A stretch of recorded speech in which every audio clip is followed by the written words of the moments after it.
Ta tête est comme le Carmel et les cheveux comme la pourpre. Le roi est enchaîné par tes tresses.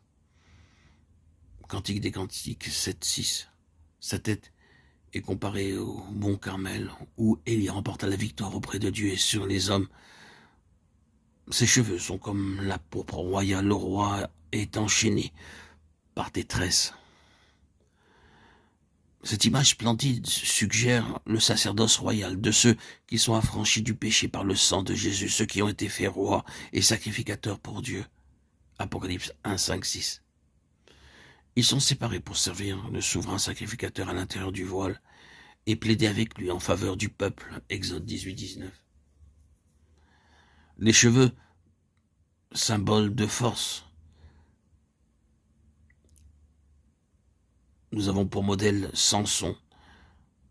Les cheveux ici sont montrés comme ayant une puissance royale qui retient le roi captif.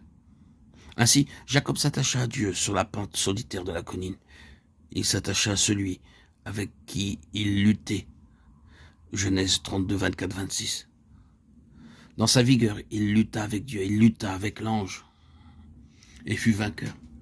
Il pleura et lui adressa des supplications. Osée 12, 4, 5.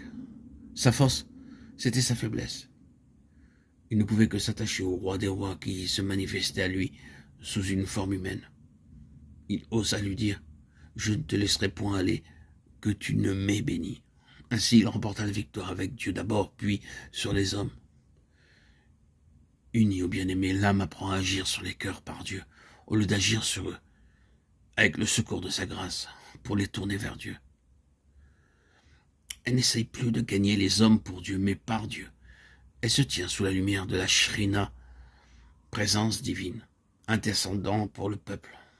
En Christ, elle agit sur celui qui règne sur le monde. Elle enchaîne le roi par sa force qui est la parole écrite, le suppliant humblement de faire selon qu'il a dit.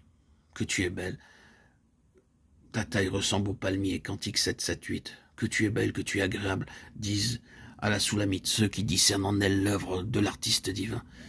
Il a amené à une dépendance de tous les instants qui la garde dans sa volonté. Chaque jour, sa capacité est agrandie. Elle peut recevoir davantage de la vie divine, de sorte que les fruits qu'il porte par elle sont comparés aux grappes de la vigne. Maintenant, elle s'est totalement oubliée elle-même pour n'exister plus qu'en lui. Et sa persévérance inébranlable est pour lui comme une forte tour. Il l'a conduite jusqu'à ces régions de calme parfait, calme nécessaire pour qu'il puisse agir parfaitement. Il lui a enseigné à percevoir promptement sa volonté. Il lui a montré quelle vigueur, quelle force se trouve dans la foi en sa parole, cette foi qui enchaîne en quelque sorte la toute-puissance.